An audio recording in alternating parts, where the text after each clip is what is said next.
August the 26th, 1944. The city of Paris was free again. In Normandy itself, in the area of Falaise, the Allied armies had encircled and made prisoner the bulk of the German 7th Army, more than 200,000 men. The Germans were in full retreat.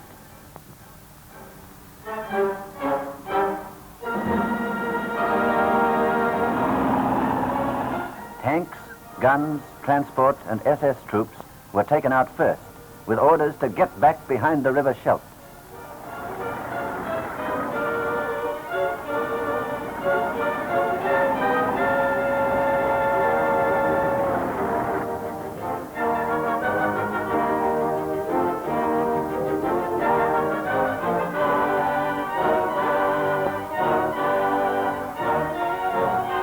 German infantry units were ordered to make for the coast to swell the garrisons of the Channel ports still in German hands: Le Havre, Boulogne, Dieppe, Dunkirk, Calais.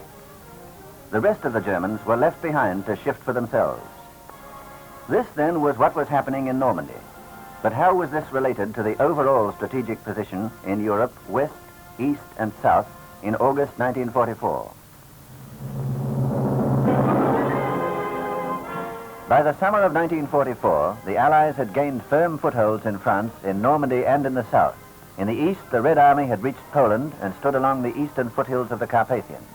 In Italy, the Allies were advancing towards the River Po. In France, our pursuit of the Germans was slowed down by the supply problem.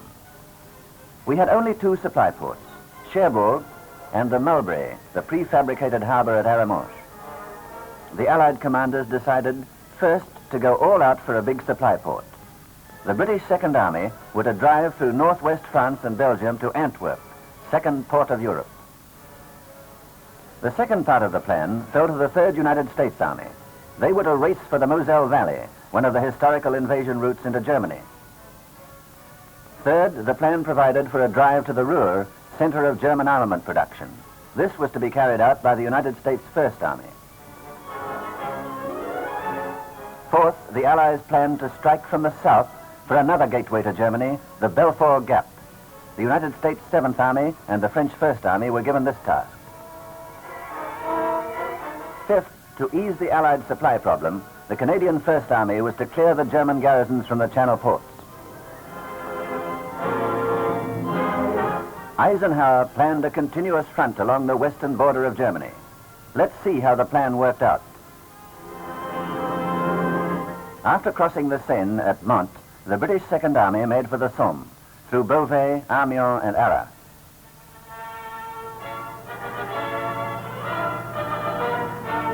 The British units kept the Germans moving in order to prevent them from making a stand, either in hedgehog groups or along the River Somme. Speeding ahead at a rate of more than 60 miles a day, the British spearhead, the 11th Armored Division and the Guards Armored Division, crossed into Belgium by September the 2nd. Next day, they entered Brussels. The citizens of Brussels greeted the British and Belgian troops with tremendous enthusiasm. They had not dared to hope that they could come so soon. The British had come 430 miles in 9 days.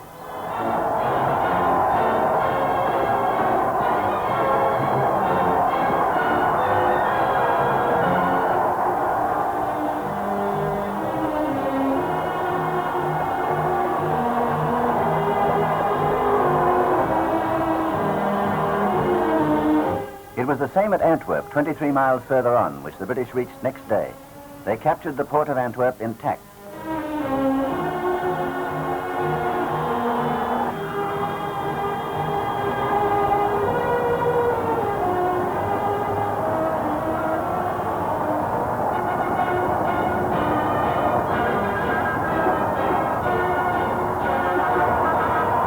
This success was made possible by the White Army of the Belgian partisans. But the Allies could not use the port of Antwerp yet. Many Germans were still hiding in the city, and strong forces were entrenched on the islands commanding the entrance to the harbor, Walcheren and Beveland. Beyond Antwerp, the British advance continued into Holland across the Albert Canal. But already, the enormous difficulties of supply were slowing down the advance more and more.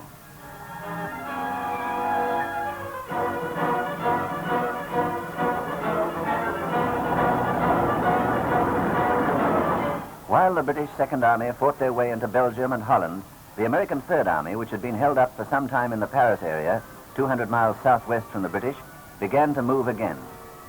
Fanning out between the rivers Seine and Marne, they captured Troyes and Longwy by August the 28th.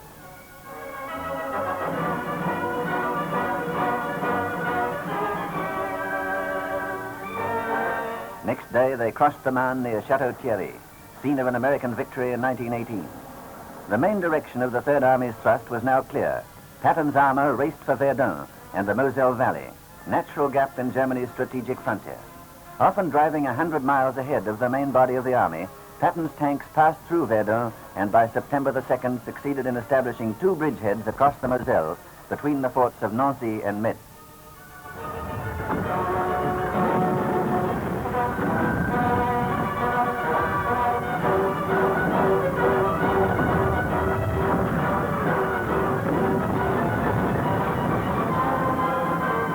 But once more, the tanks had outpaced the supply columns. There was no more petrol. The great army of 200,000 men came to a halt a day's march from their goal.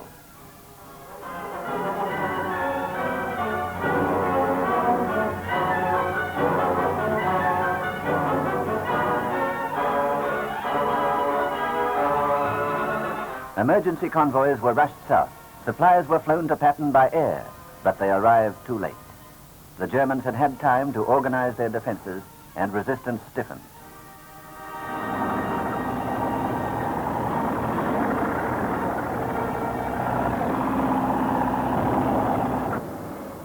The American bridgeheads had to be withdrawn from across the Moselle. The main reason why it was so difficult to keep up the flow of supplies was the chaotic state of French roads, bridges, and railways owing to air bombardment and German demolitions.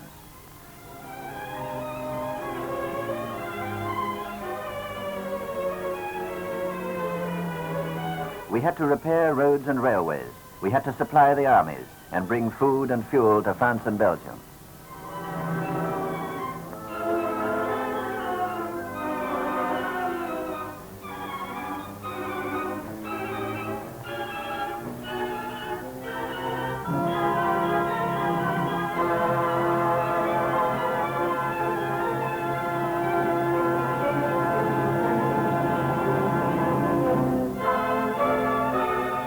The German garrisons were still holding out at Brest, Saint-Nazaire, and Lorient, and were still blocking the entrance to Bordeaux. We still had only one regular port, Cherbourg.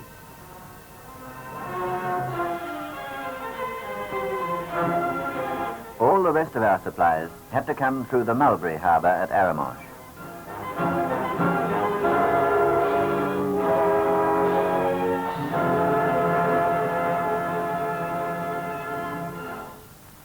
The same skill and imagination of British engineering science which built the Mulberry Harbour also produced Operation Pluto, P-L-U-T-O, pipelines under the ocean.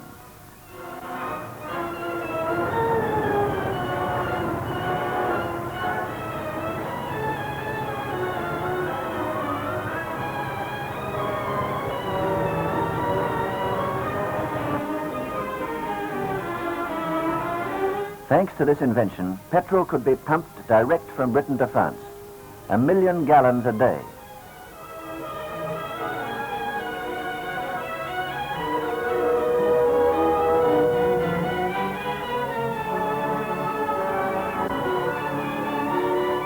On these huge floating drums, known as HMS Conundrums, flexible steel pipes were laid across the channel soon after D-Day to Cherbourg. Later, more than 500 miles of these 3-inch pipes were laid between Dungeness and Boulogne.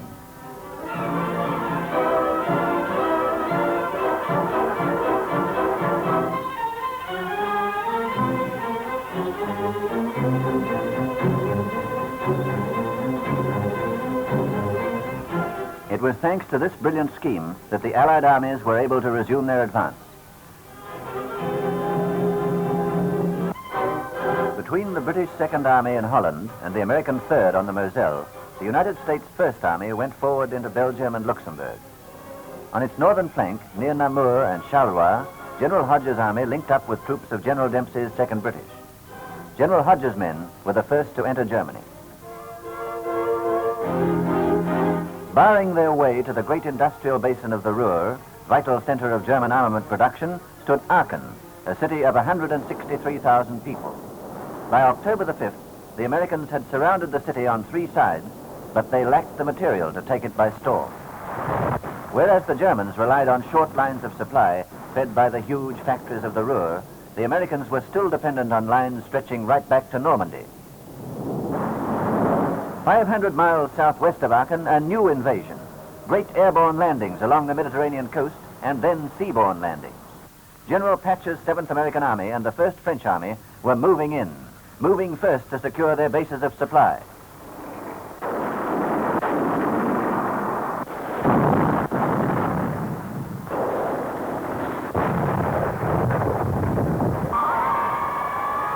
They freed the naval port of Toulon, and further west, they took Marseille.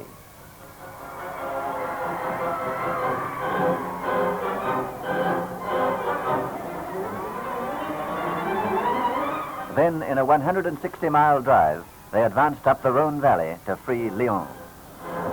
Snipers hiding in a hospital were soon rounded up.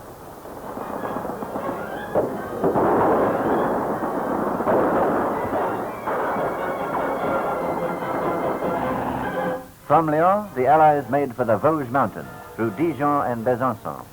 They linked with Patton's forces on their left flank at Châtillon on the 14th of September. The forces of the southern landing were now joined with those of General Eisenhower and came under his command. The plan was working out. By September the 11th, the Allied armies, the 2nd British, the 1st, 3rd, and 7th American, and the 1st French, were in a position on a front of more than 300 miles along the western borders of Germany. They had come more than 400 miles from their bases. The supply strain had been tremendous. Now they no longer had the punch necessary to break through the deep defenses of the Siegfried Line. The Allied commanders were faced with 2 alternatives. First, they could pause and build up their strength again, but the Germans were doing the same.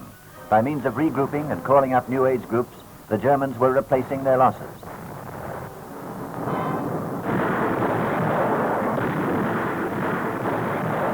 The second alternative was to make the utmost of the German confusion and to jump the Rhine defenses. This General Eisenhower decided to do. The attack was to be airborne and directed simultaneously against the crossing of the Meuse at Grave, of the Waal at Nijmegen, and of the Lower Rhine at Arnhem. 1 British and 2 American airborne divisions took part in this operation.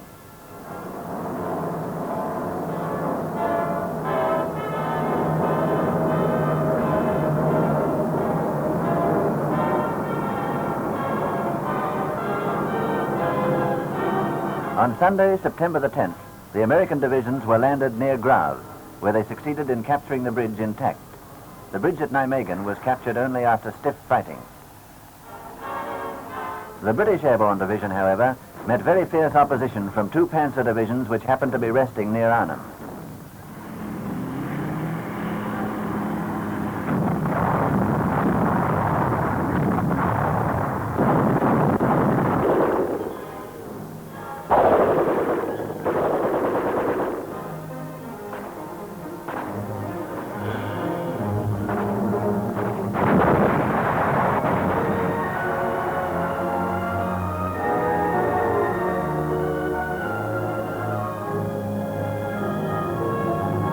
The weather turned. It became impossible to land supplies. The British Second Army tried to establish a link with the trapped airborne forces at Arnhem by means of a corridor from Eindhoven, a distance of 54 miles. But the Germans succeeded in cutting this corridor again and again. The Second Army could not get through. After 9 days, the British Airborne Division, with a Polish paratroop brigade which had been landed in support, had to be withdrawn. The great gamble had not come off. But the heroic stand made by the British Airborne Division at Arnhem will never be forgotten. The bridges across the Meuse and the Waal were secured, but that across the Rhine was lost.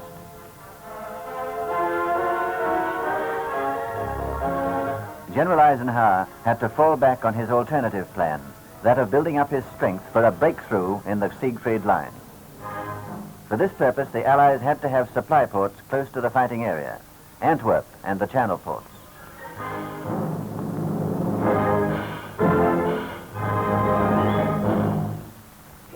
The Canadian First Army was given the job of clearing the Channel ports.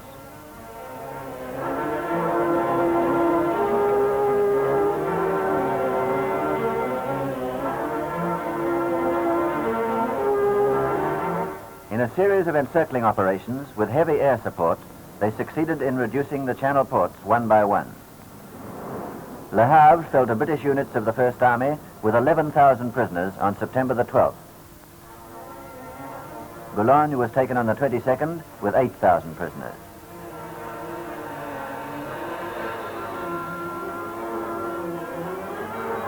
Then Dieppe, where Canadian units had made a costly trial landing in 1942, was overrun.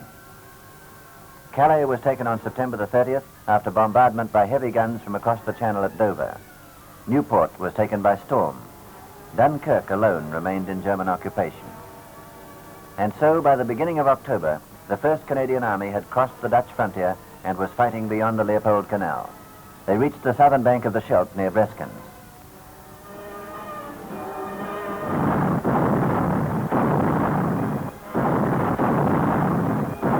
The next step was to clear the Scheldt estuary so that we could use the great port of Antwerp.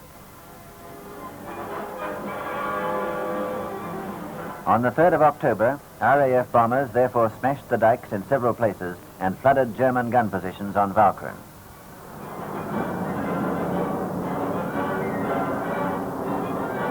Meanwhile, British assault troops and Royal Marine commandos crossed the Scheldt and landed on Beveland.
Simultaneously, Canadian units crossed the narrow causeway connecting Beveland with Walcheren, which was very heavily fortified.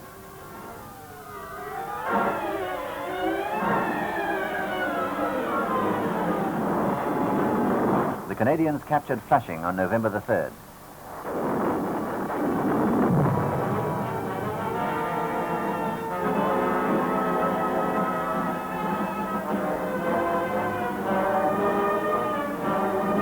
The fighting for Walcheren and Beveland was most violent and difficult. British and Canadian soldiers had to fight against the most determined German resistance since Normandy. Casualties were heavy on both sides. The Germans and the Allies each lost nearly 40,000 men.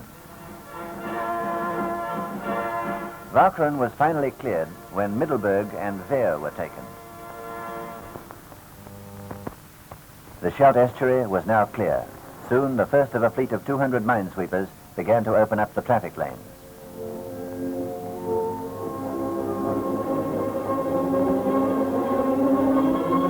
Then the first Allied convoy steamed into Antwerp. The Allied supply problem was now eased. The port of Antwerp, with its 26 miles of dock frontage, 237 berths, and 500 miles of railway sidings, is one of the largest in the world. It can handle more than 2 million tons of cargo a month. Naturally, the Germans did their best with V-bombs to disrupt unloading of supplies. But from now on, the Allies could build up enormous forces to wear the Germans down in a battle of attrition west of the Rhine. A battle which General Eisenhower himself had called the decisive battle for the Germans.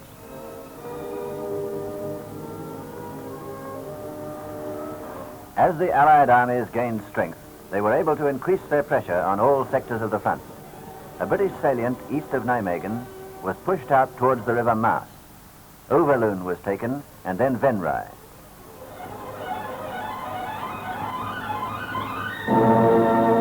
To the west, the British captured Tilburg and Sertogenbosch.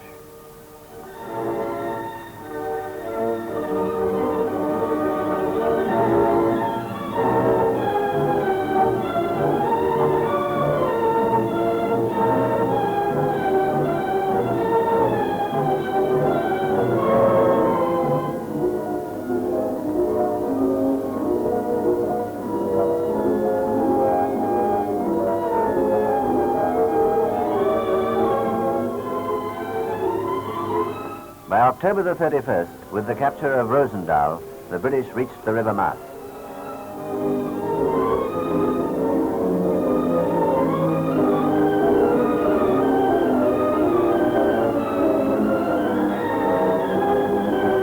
In the Aachen area, the American First Army, reinforced by the arrival of the 9th, succeeded in surrounding the town completely.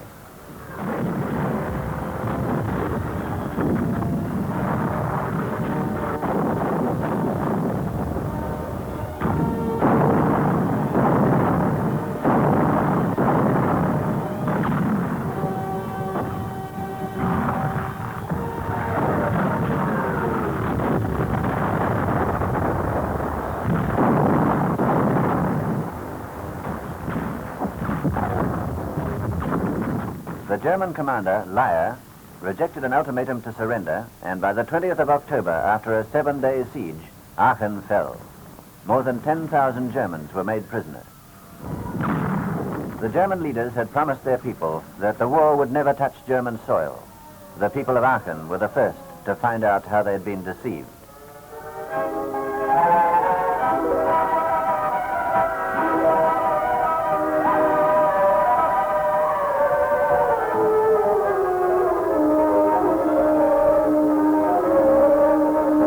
A 100 miles further south, the United States Third Army renewed their attacks across the Moselle.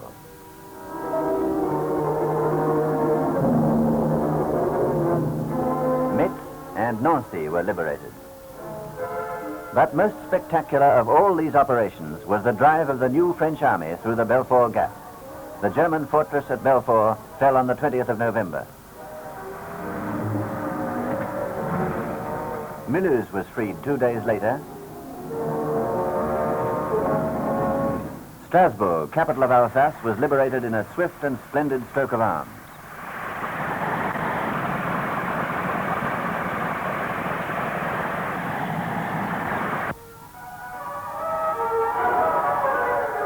Germans who had come to add Alsace to the Reich stayed there as prisoners. Those of us who were there will never forget that French drive through Alsace to the Rhine. This was a great hour for Frenchmen, and France was once more taking her just place among the free nations. Mr. Churchill's visit to Paris was symbolic of the world's recognition.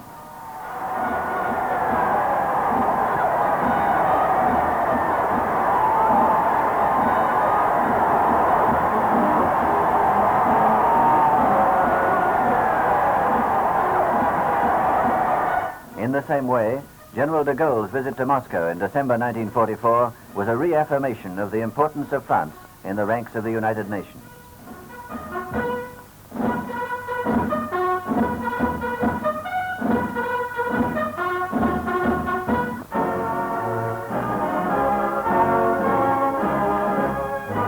While in the West, the battle for the liberation of France and Belgium was raging, the Red Army opened an offensive on the Central Front over 1,000 miles east from Normandy. By June the 29th, Vitebsk, Zlobin, Orsha, Mogilev, and Bobruisk were captured. Six Russian army groups were advancing on a 600-mile front from Pskov to Tarnopol.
southern Poland, the Red Army captured Lublin.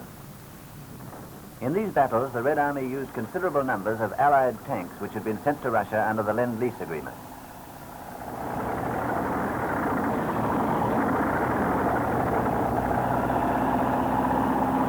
But the advance of the Red Army continued. Przemysl, Yaroslav and Brest-Litovsk were overrun. The Germans were totally unable to stand up to the Red Army.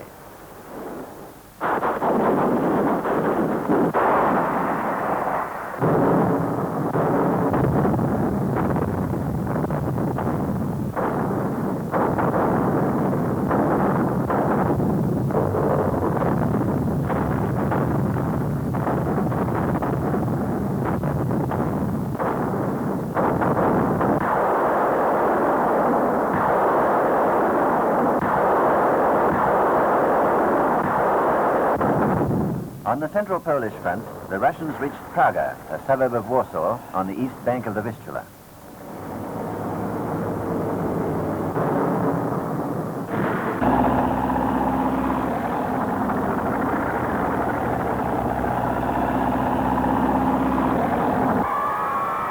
From the western side of the Vistula, the Germans tried to crush underground Polish fighters who rose up against them. For 63 days, the Germans bombarded them mercilessly with heavy artillery. They used dive bombers to break the resistance of the Poles. The Red Army was unable to get through to help. There were not enough supplies to force a crossing of the Vistula after an advance of hundreds of miles.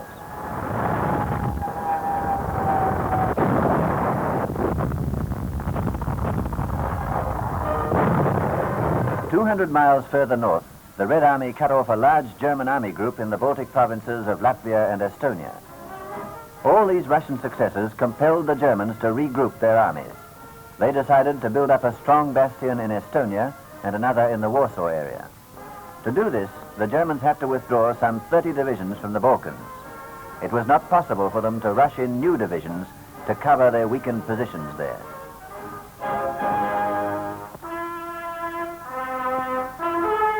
They would have been able to do this, but for the Allied armies in Italy, which together with the Italian partisans were able to tie down just those 30 divisions which the Germans needed so badly.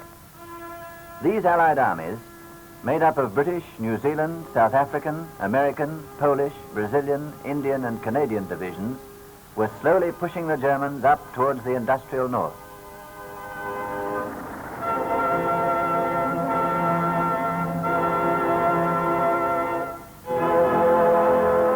The Germans did everything they could to delay the Allied advance by blowing up bridges and blocking the roads.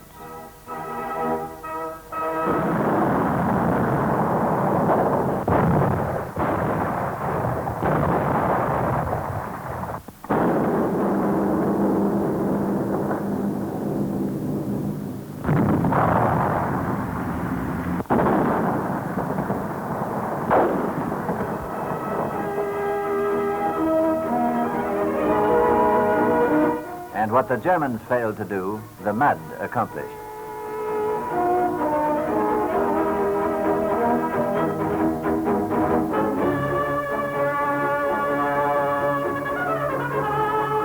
Behind the lines, about 14 of the German divisions were continually engaged in fighting the Italian partisans, who played an important part in Field Marshal Alexander's campaign. Many of them were equipped with Allied weapons and were trained in sabotage and guerrilla warfare.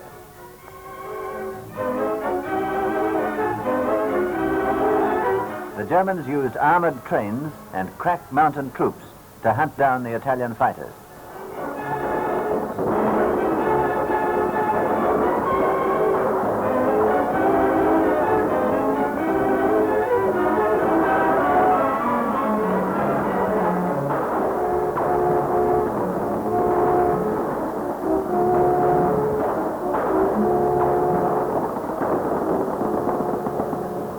But for every one they killed or captured, 10 took up arms against the Tedeschi.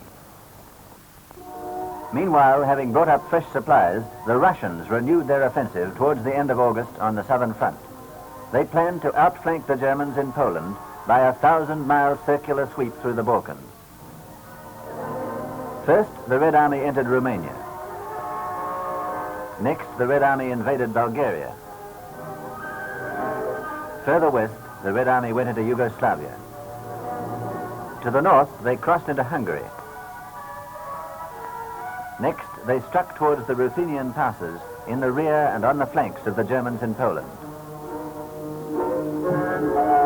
The plan worked very smoothly. The Red Army crossed the rivers Prut and Sereth and took Iași on the 22nd of August. The government of Romania capitulated the next day.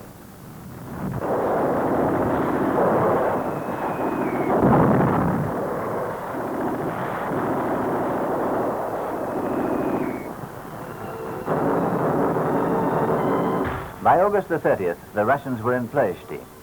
The great oil fields were now forever lost to the Germans.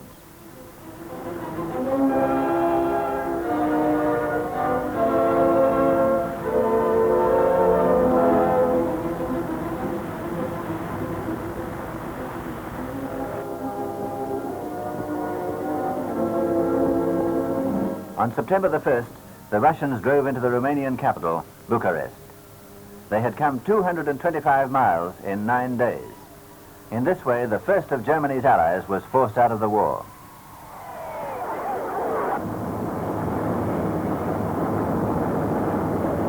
Having overrun Romania, the Soviet forces crossed the Danube into Bulgaria. Bulgaria had been an ally of Germany and had helped to police Greece and Yugoslavia. Within 5 hours, on the 5th of September, the Bulgarian government surrendered. The second of Germany's Balkan allies was out of the war. The Red Army entered Sofia, the capital, within a few days.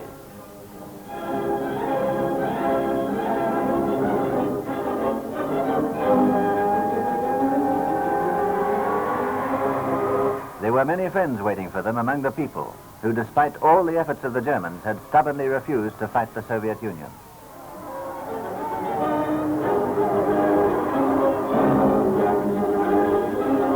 On the borders of Bulgaria and Greece, refugees were living a pitiful existence.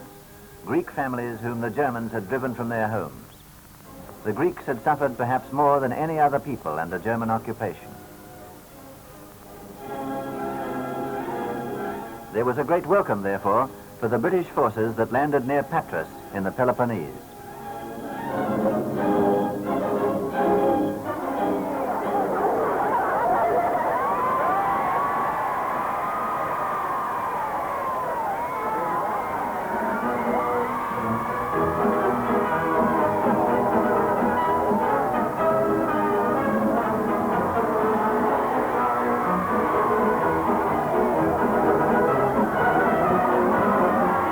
Other British forces landed in the Dodecanese and the Cyclades.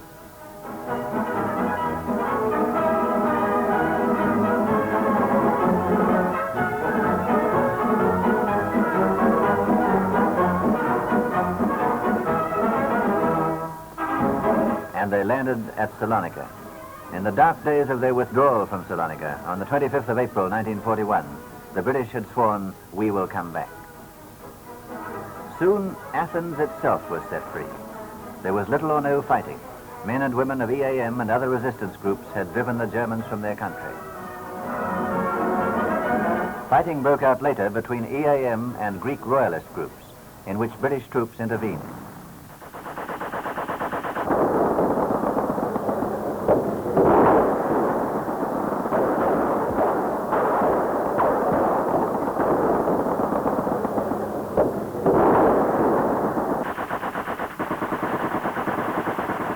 A compromise was reached in this unhappy business with Mr. Churchill's visit to Athens and the appointment of Archbishop Damaskinos as regent.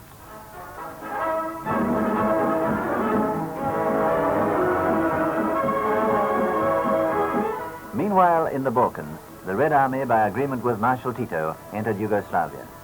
Marshal Tito's troops were among the most active and powerful partisan forces in Europe.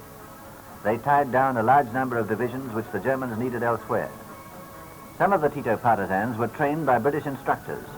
From the training centers in the Dalmatian Islands, they returned to the mainland to continue the fight.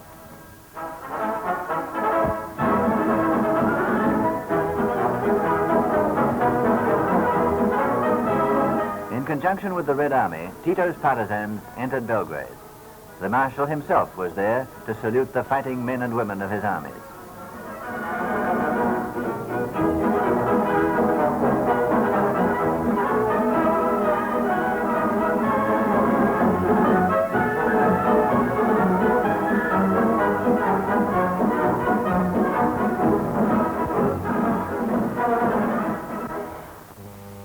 Hungary was one of Germany's oldest allies.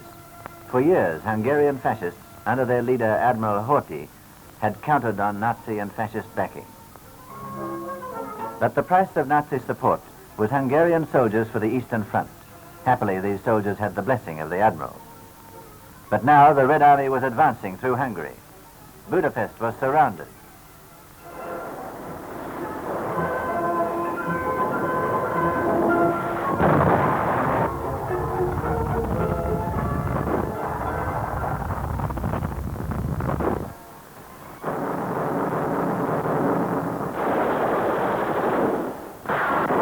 To the northeast, the Russians were striking from Debrecen to take the Germans in central Poland in the rear.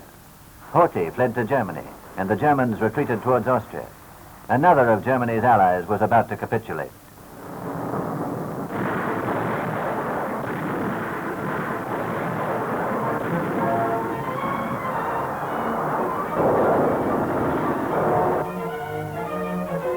On September the 20th, a new Russian offensive opened in the Baltic sector.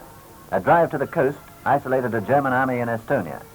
Turning west, the Red Army fought its way through Lithuania to the mouth of the river Niemen.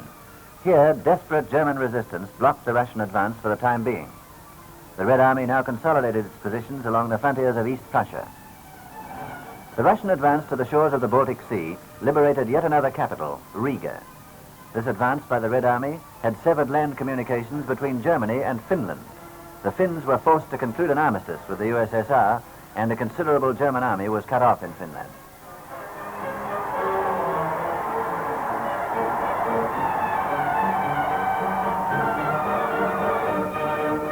The Red Army pursued the remnants of the trapped German divisions into the Arctic north and entered Norway near Kirkenes.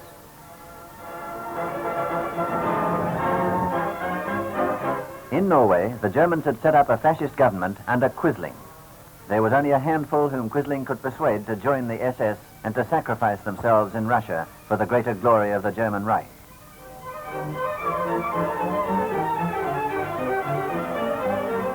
The real answer of the Norwegian people was sabotage and resistance.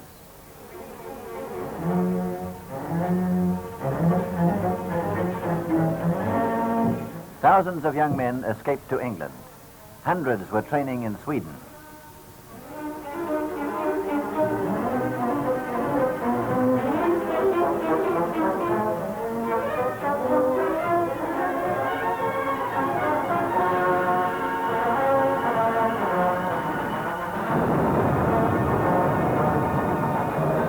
With the help of arms and wireless equipment dropped by the RAF, the Norwegian patriots were able to organize a highly effective resistance to the Germans.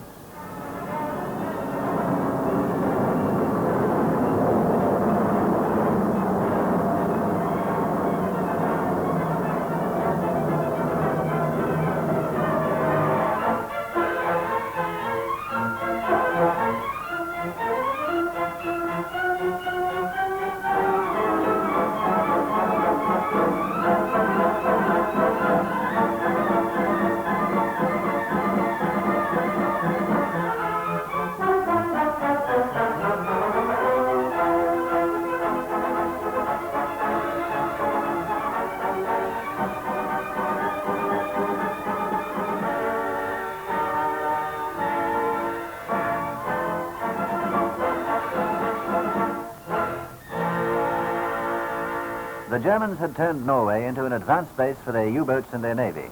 The huge German battleship Tirpitz lay in wait for Allied convoys to Russia. After many attacks, the Tirpitz was finally sunk by RAF Lancasters in Tromsø Fjord on the 12th of November.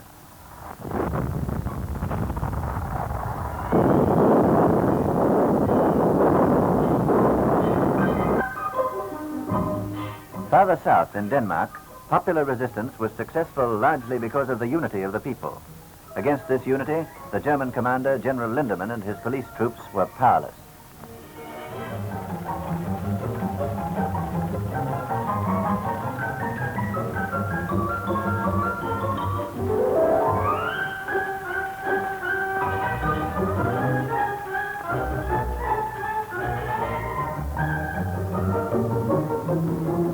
By means of sabotage and general strikes in June, July, and August 1944, the Danes were able to stop the Germans from deporting workers to work in the German war factories.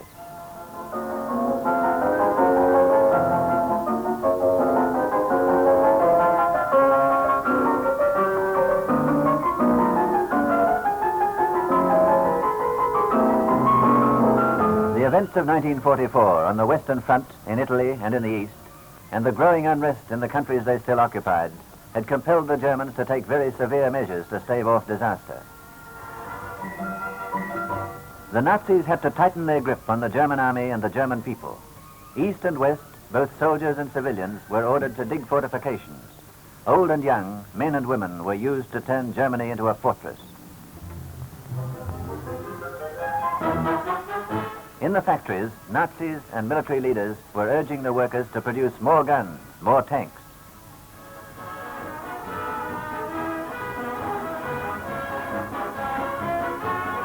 At the same time, Himmler took command of the home front, and the male population was drafted into the Volksgrenadiers and the Volkssturm.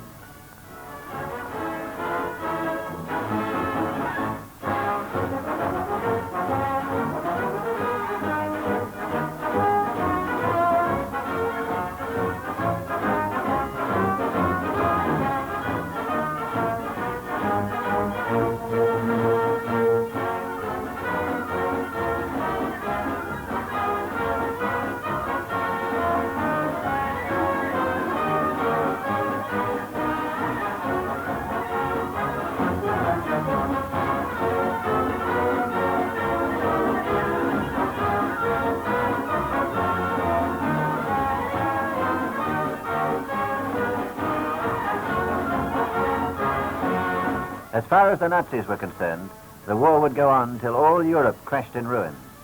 They knew that soon the Allies would attack again from the east and the west.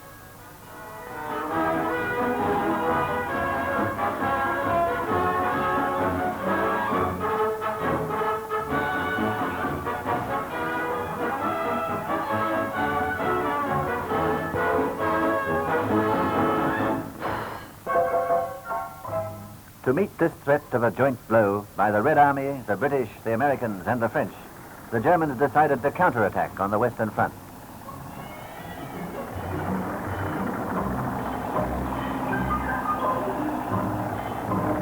Rundstedt launched this counterattack on December the 16th in the Malmedy sector.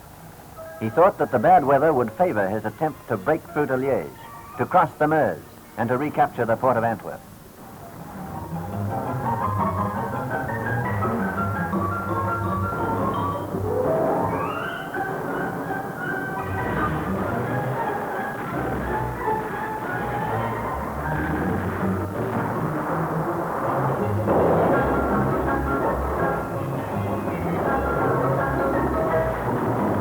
For some days, the Germans were successful. They'd thrown in the 5th and 6th Panther armies and the reorganized 7th Army against infantry of the United States 1st and 3rd. The Luftwaffe made a desperate attempt to prevent the Allied air forces from interfering in these battles.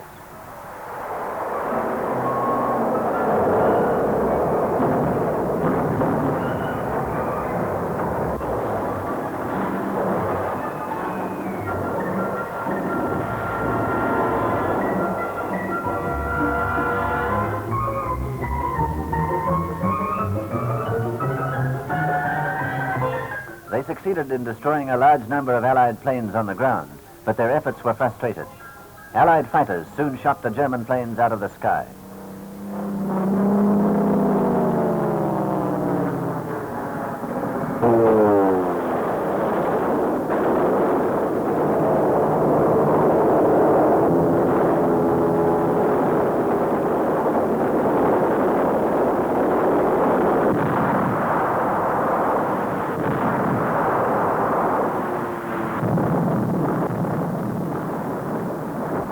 After an initial setback, troops of the United States First Army succeeded in making a gallant stand at Bastogne.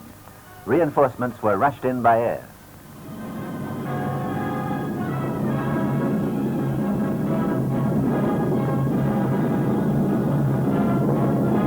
Allied planes were helped in these operations by a special British device known as FIDO, which made it possible for planes to take off even in fog.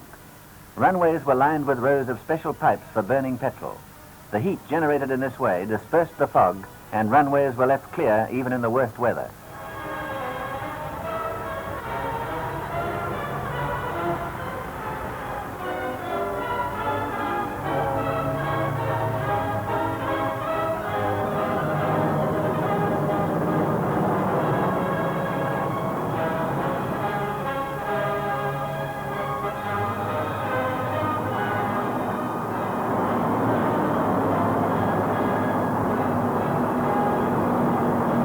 Allied heavy bombers were thus able to keep up a continuous bombardment of the German forces in the Ardennes.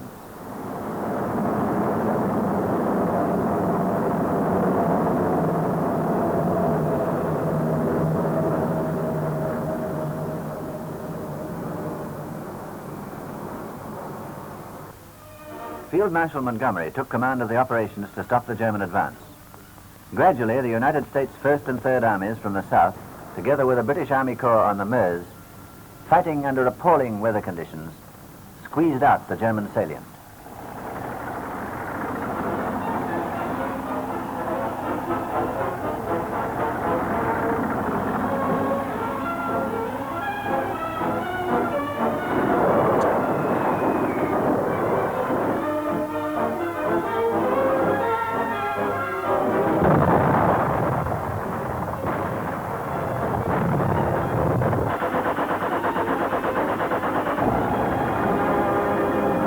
By January the 16th, Rundstedt's offensive was stopped. If it had succeeded in taking Antwerp, it might have prolonged the war by a year. But it was the last serious blow the Germans were able to strike in the west.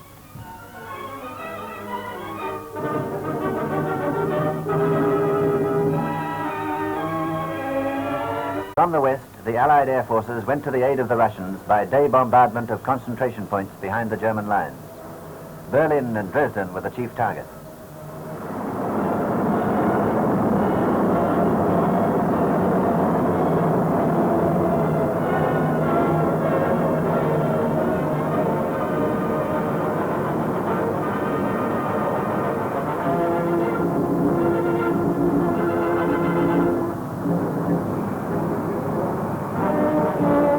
And now the whole Western Front was on the move.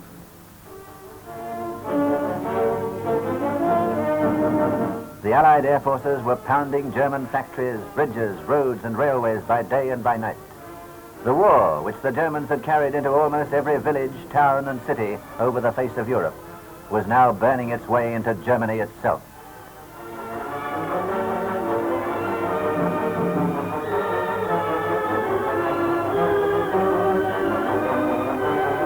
The Allies were massing to cross the last great barrier, the Rhine.